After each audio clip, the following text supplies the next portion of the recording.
you haven't played Counter-Strike in a while, it's easy to forget how unforgiving it can be. There's no regenerating health, and just one burst from an assault rifle or bullet from an AWP is enough to take you down. Valve's next entry in the franchise, Counter-Strike Global Offensive, isn't meant to be a huge step forward.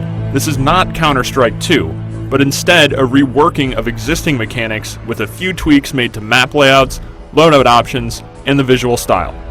Global Offensive will also be available on consoles. Xbox 360, PlayStation 3, and PC players will get a chance to play when the game's ready sometime in 2012, though PC players will also get a shot earlier in a beta test planned for this October.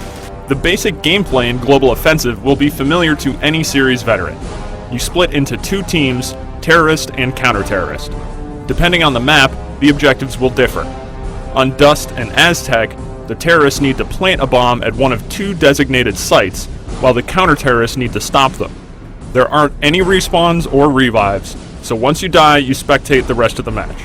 Before each round begins, you purchase weapons to determine your role. There's plenty to choose from. High-powered sniper rifles, submachine guns, and assault rifles are all available. If you survive a round and win, you keep the weapons. If you die, you lose them and have to repurchase. That's where money comes into play. Kills and wins reward you with cash, which can then be used for better and more varied gear. This includes standard explosive grenades, flashbangs, and smoke, as well as a new gear item, the Molotov cocktail. This weapon can have a significant effect on the field of play. It does damage over time to anyone standing on the flames it creates, though once you step off the fire, the damage over time stops. More than a direct damage weapon, it seems to be effective as a deterrent.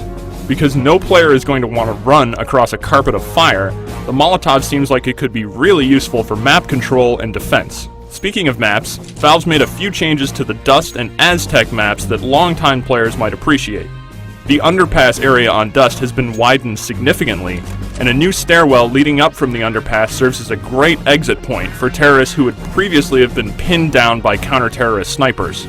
Other returning maps, like DUST2, have barely been touched aside from the new visual style, and fans can expect to see Nuke, Inferno, and Italy in the game when it launches. There's more in store too, but Valve isn't discussing it quite yet. When setting up games, Global Offensive will include a matchmaking system that drops you into 5-on-5 fights.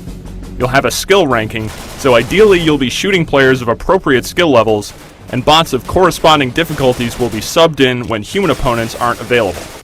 For anyone who finds 5-on-5 matches to be too restrictive, custom games can be set up on PC, though console players won't have this ability. With more weapons to play around with, like the stun gun, and a few other minor changes made to the gameplay, Global Offensive manages to differentiate itself just enough from previous Counter-Strikes to stand out. Even with changes, this still feels very much like Counter-Strike. Fast, punishing, and a lot of fun.